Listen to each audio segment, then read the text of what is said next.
So, guys, as we await the final judgment from the tribunal, here are three things every obedient should be paying close attention to. Dr. Etel is here to list them out. Listen to him speak. Okay. Now, the number one thing is, to be honest, we need to wake up now and tell ourselves, how are we preparing should these judges look us in the face and decide that they are going to manufacture some technicalities as against the substance that is before them. That is it. We need to watch out for how they're going to manipulate technicalities. And you see, when they say that some judges are frolicking with politicians, that should give you concern. If judges start frolicking with politicians, then you know that they're also going to begin to look for something where it does not exist, and they will find whatever they want to find. Because if people deliberately wake up, want to go and look for something where it doesn't exist, I can bet you that they will find that thing, because they will find what is in their mind, not what they will see. So how do I mean? I give you. We keep saying that Adeleke versus Oyetola was a landmark case that the Supreme Court handled. Yes, it was a landmark post-election case they handled. But there were pre-election matters that the Supreme Court handled that need to give us a concern, especially as it has to do with the former Senate president. Everybody knew the case. Everybody knew what the electoral law said. The Electoral Act said that you cannot. Okay, let's put it this way. Bruchas Okorocha, who is a senator up until June this year, stood in the Senate chamber and looked in the face of the former Senate president while he was still sitting as a Senate president and asked him, "How did you do it?" And he was like, "What?" And he asked him again. He said, "How did you do it?" Because all of us was at Eagle Square contesting as presidential candidates. And you know that the primary election of the presidential candidate came as the last primary election after every other one, including House of Assembly, governorship, and all what have you. Now, the National Assembly primaries had finished before that of the presidential. But this guy who did not partake, in fact, even the former Senate president, did you remember when the case from his state finished at the High Court, he said he's not interested in challenging it. His own party said, "We're going to challenge it on your behalf." He even used his mouth to say that he did not challenge it, that the court returned him. Now, have we asked ourselves the criteria that the court relied on to return him? Do we know that the court completely, as it were, jettisoned the whole Electoral Act 2022? They relied on technicality. Oh, was it originating someone or not originating someone? Supreme Court decided that they will not look at the substance of the case brought to them. Now, remember, I have mentioned here what is called the mischief rule. You remember? The mischief rule applies in two ways. The mischief rule, the people who handle it are the lawmakers and the people who interpret the law, meaning the legislatures and the judiciary. And the mischief rule says that you make a new law when you find problem in the existing law, so that the additions, or what we call the amendments in this new law, will correct the problem of the previous law. So Electoral Act 2022 came because of the problems in the Electoral Act 2010. Because you know that Jonathan was the person who signed the Electoral Act 2010, and he used it for the conduct of the election of the 2011 when they used card reader. And that card reader was a mess. They say it know the work. And then they resort to incident form, whereby the likes of Wike used it to retain power in 2015 because they said it doesn't work. Then everybody goes to fill form. And that was how they started manufacturing result where it is existing and where it is not existing, because there is no way you validate it. Everybody's card did not work. Then when in 2015, Jonathan himself did not change the Electoral Act, he used it to also conduct his own election in 2015 under Jega, the same card reader. But then in 2019, a lot of modifications were made, and Buhari refused to sign it into law because I believe he felt it would work against him. Some of these technological changes were brought in then, and he didn't sign it into law. It was after his election in 2019 when he now realized that any other thing there is not going to affect him because he's not going to the pool, that he signed the 2022 Electoral Act into law for this election of 2023. Now, what I mean is this. Now, the mischief they wanted to cure, as you know, when you go to INEC's manual, paragraph 2.9.0, was that all this hijacking, people coming to say, oh, we are the people. The party just wakes up, they remove one person and they replace him with another person, like they did in this same case of the former Senate president. The Supreme Court has read the Electoral Act. They know the mischief rule. They know what the old law, the problem in the old law, and they know what this new law intended to cure. And the rule of mischief to the judiciary is that no matter what happens, you will always interpret the law based on the intention of the error the previous one had, which this current one corrects. The Supreme Court looked at all these things and still decided to handle their judgment as though those errors were not important. They relied on technicality. Oh, it was originating someone. It was not originating someone. And all this crap. And that was it. I read about, I don't know if you know Justice Ogebe. Justice Ogebe is a retired justice, Supreme Court justice in Nigeria. I read his article online. The man lamented and said, what is happening on the bench? He was so angry as a retired Supreme Court judge, claiming that what these people did, in fact, I forgot to bring his article, would have published his article because it was actually after reading his article that I got angry and said, wow, we need to watch this. Because the man too was lamenting that the Supreme Court should be a court who, above all things, should always consider what is the intention of the law and make sure that it prevails instead of pandering on some kind of technicalities. Do you get what I mean now? So we need to pray and watch out that our judges are not able to manufacture some technicalities, because if they've been bought over, I'm sorry to use that word, buying over can come in different forms. It can come in form of threats. It can come in form of kidnapping their conscience. It can come in form of anything at all. Anything at all. But let's pray that it did not hound us down and deny us justice. Because you know one thing? If you want to find fault in anything, you'll find fault in it. As we are talking here now, there are people who will listen to what you are saying. They will find fault. I mean, when you go to the chat, you go to the comment section here, you're going to see people who are going to speak for and against. Some people will say, why is he unbuttoning his jacket? Instead of thinking, why is he saying something important? They will say, why is he wearing glasses in the, you will find fault. And finding fault can only be because when it comes to the Electoral Act, that document is balanced, it's clean. That document is tight. Nobody can wriggle out of it. If the judgment were to be delivered based on the content of this Electoral Act that I have here, Peter Obi will be declared president in a matter of months. Months, because the law is dragging it. But if the judges want to find technical fault, they will find one, they will find two, they will find three, they will find as many as they want to find. That is a worry we need to be concerned. That is a worry. You know why? You see, if you're driving today the latest model of Mercedes, next year there will be a new model. So there is something in the one of the last year that they will add something or correct something in the one of next year. That you can see it as a modification or see it as a fault.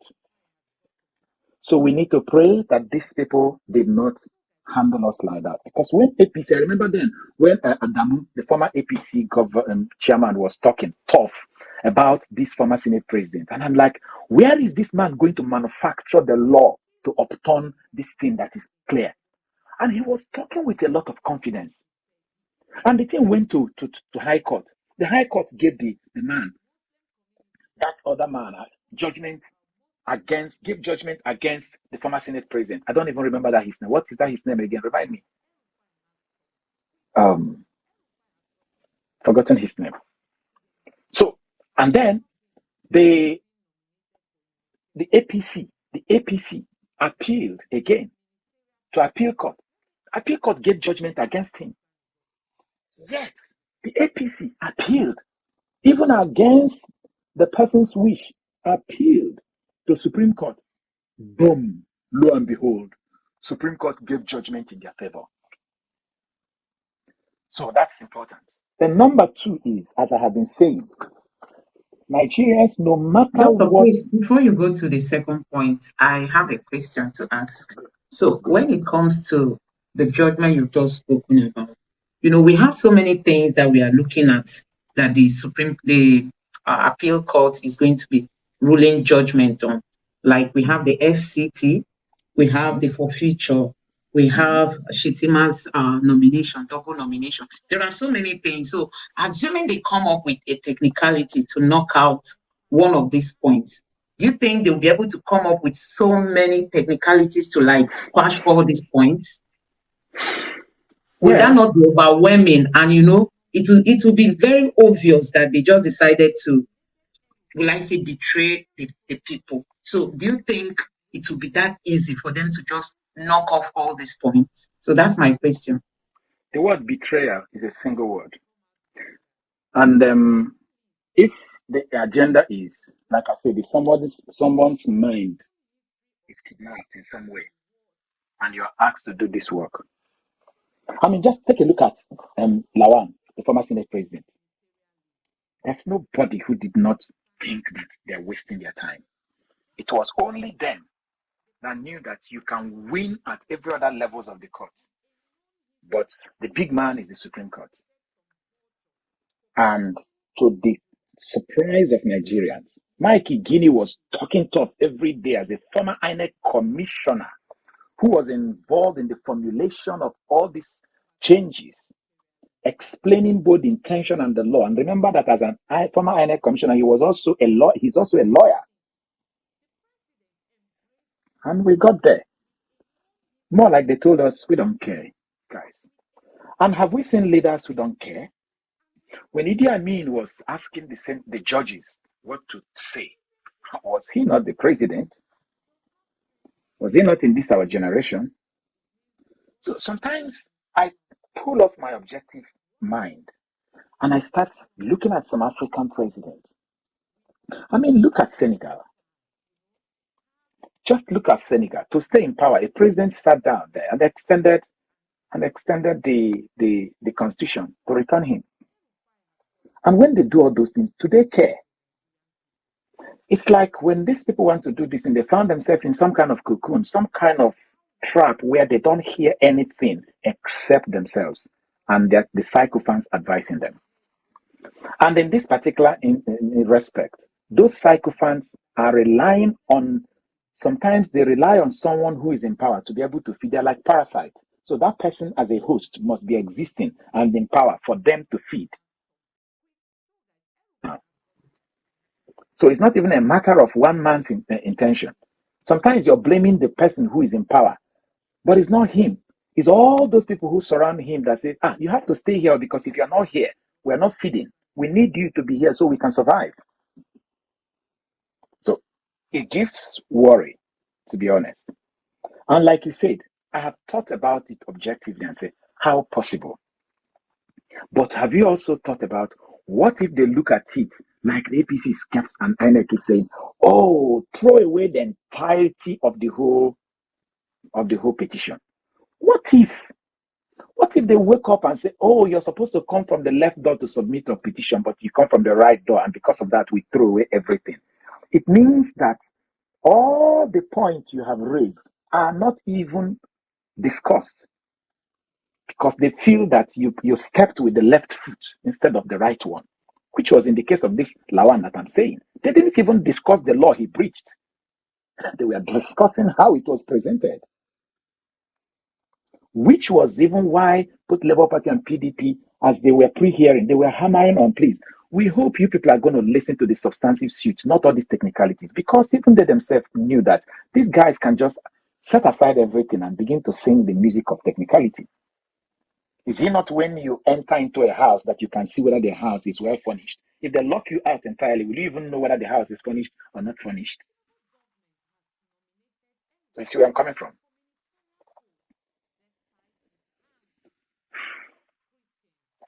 So that is it. And then, yes, the second one we need to watch out for is, it ropes into the first one though, is please, Nigerians, forget about whatever the judgment of this appeal court will be, which is this court of the first instance where they had the case. They are not the people anybody's talking to. All the parties are talking to the Supreme Court. Forget about, if they give Obi a clean bill and declare him everything, all prayers, yes. Let us celebrate it as a first step, but let us be very cautious. In Nigeria, we have only one court that determines our fate, especially on the matters of who will be your president. That is the Supreme Court. Every other thing we are hearing is preparation to go to the Supreme Court. So don't be too carried away. Don't be too carried away. There was, I don't know how to put it, but that is the place where it matters. And now we need to begin to ask ourselves, who is the chief judge of the Federation? What are his alliances? Who are the people he hangs with? And things like that.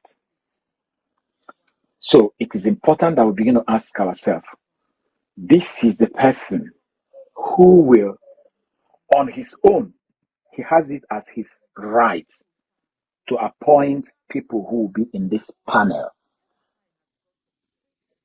People who will be in this panel.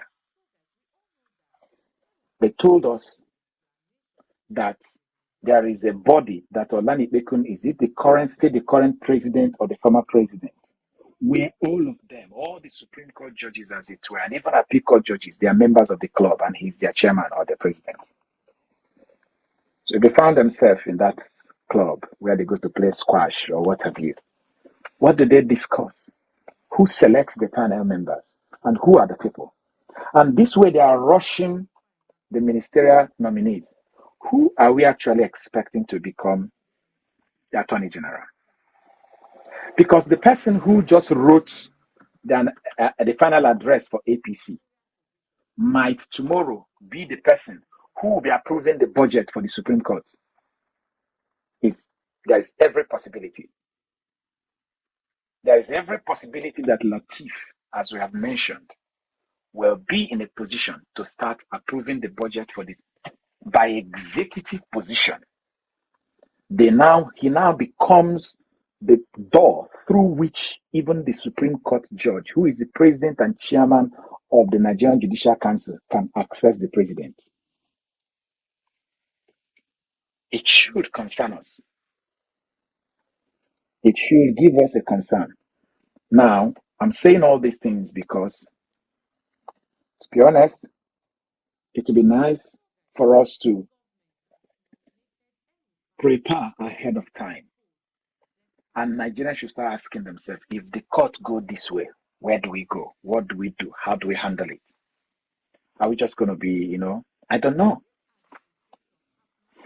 And thirdly, Please, I have a question as regards to the second point you talked about. Does it mean that the CJN is the person that has the sole power to nominate the judges that are going to see to the Supreme Court's ruling? Yes, of course. It is his prerogative. That is his prerogative. But the judges at the tribunal, he wasn't the one that nominated them, right? Because it's not the chairperson of the appeal court. The president of the appeal court nominates. The high court, the chief judge of the high court, I don't know what they call it, also nominate at the high court level. Whenever there is going to be a panel, that level of the court, the person who is the head, the chief judge at that level, is the Chief Judge of the Nigerian High Court, will always nominate. So it's a hierarchical thing. Does that make sense? So he's going to be the one to nominate for Yes, the Supreme Court. And like you said we shouldn't really consign ourselves that much with the tribunal, or we should rather pay more attention to the Supreme Court, because whatever the tribunal comes up with, they will still take it over to the Supreme Court, right? Yes, of course. And that is going to help me tie it into the third reason. The third reason is the fact that this Supreme Court, I don't know if they are 7-man panel or 5-man panel. They always make it odd numbers, okay? They usually always make it odd numbers, maybe 7-man panel. I think it's 7, because at the High Court level, which is like the governorship election petition tribunal, is always 3 people. And then at the appeal court, 5 people. As you can see, Samani and his team are 5. And I think at the Supreme Court, they make it 7-man. So that there will always be when there is a tie, one person's vote will cancel out and give majority ruling. Now, let us realize that these people interpret this, they do a subjective interpretation of objective data. How do I mean? The Constitution is written, it's printed. The Evidence Act is written, is printed. The Electoral Act is written, is printed. Precedents, all of them are scattered here and there. So all the argument we've been positioning here is from the literal, empirical, impassionate, objective analysis of what the law say, what the law say, what the law say. Is it not true? Section this said this, section that said that, section this said that. But these are men too, who will have their own subjective bias. Even in research, where I am trained, a researcher always have his own personal bias. Something he want to find when he launches out. And believe you me, even as you develop your research instrument, there are certain things you bring in there, which subjectively influences your thought pattern. You agree with me? Now, if, okay, like you presented here, our beloved man who is a life bencher, like the Wickedem, the Mackinday, the G5, especially the special G5 now that is going to become a minister, like the Wickedem and co. If he shares personal friendship as they are trying to develop with the Supreme Court judge, and the Supreme Court judge, now, remember I said, if someone like Lateef Fagbemi becomes the Attorney General and Minister of Justice, he will immediately transit from a defense attorney in the case of APC to become the chief executive of the Ministry of Justice. Ministry of Justice. Not Nigerian Judicial Council. Ministry of Justice. He becomes the door through which the judiciary, whom the Chief Justice of the Federation is the chairperson, he becomes the Attorney General and Minister of Justice, becomes the interface between the Ministry of Justice and the presidency. He becomes the man who is struggling to have access to the PA of the Chief Judge, to the person whom the Chief Judge needs to pass through before he communicates with the President. How do we reason with that influencing the selection of the panel of the Supreme Court judges? How do we reason that this might be a strategy of APC and the president before the Supreme Court starts sitting? How do we reason that that could result in the appointment of people whose bias is in support, is subjectively favorably disposed to the party in government than the other objectives, objective factors? We shouldn't rule away all these things. It just, might call it conspiracy theory, but let truth be told. That's how things happen. So, I think we need to begin to harp on this. I wish I wish we found ourselves in a system whereby all the parties concerned will be allowed and be asked that if it's going to be 7-man panel, for instance, let the parties, like now, there are 3 parties involved. The petitioners, there are 2 petitioners, and